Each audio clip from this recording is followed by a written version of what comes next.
আসসালামু আলাইকুম, green craft থেকে বলছি। বেশ কিছুদিন আগে আমরা যশোরের নোয়াপাড়া গিয়েছিলাম একটা অ্যাকোফনিক্সের কনসালটেন্সি দেওয়ার জন্য। ওনার সাইটটি ভিজিট করে আমরা যথেষ্ট পরিমাণ আনন্দিত এবং অভিভূত হই ওনার ইউনিক ডিজাইনের সেট আপটি দেখে, যেটা আপনারা স্ক্রিনে দেখতে পাচ্ছেন। মূলত এই ধরনের সেট আপটি আমরা কমার্শিয়ালি দেখতে পাই, বিশেষ করে যারা কমার্শিয়ালি অ্যাকোফনিক্স নিয়ে কাজ করেন তারা এই সেট আপটি করে থাকে এবং দেশের বাহিরে সাধারণত এই সেট আপটি দেখা যায়। কিন্তু আমরা দেখা যায় যে খরচকে অনেকটা কমিয়ে আনার জন্য আমরা হাফ ড্রামে সেট আপগুলো দিয়ে থাকি।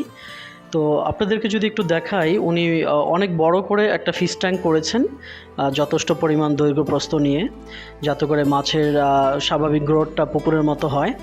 এবং তার উপরেই উনি একটা বেড দিয়েছেন, অর্থাৎ ফিশ ট্যাঙ্কের অর্ধেক পরিমাণ উনি বেড দিয়েছেন।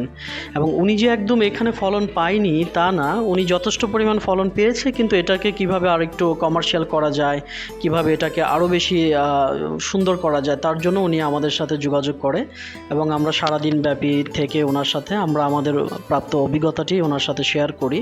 আসলে মূলত যেহেতু আমাদের এটা একটা বিজনেস চ্যানেল, আমরা প্রতিবেদনমূলক নয়।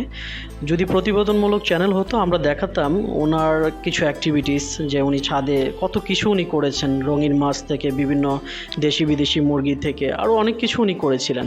এবং আপনার স্ক্রিনে দেখতে পাচ্ছেন এখানে উনি টাওয়ার গার্ডেনিংয়ের জন্য চেষ্টা করেছেন, কিন্তু কোনো কারণে এটা আসলে ব্যাটেবল আর হয়ে ওঠেনি।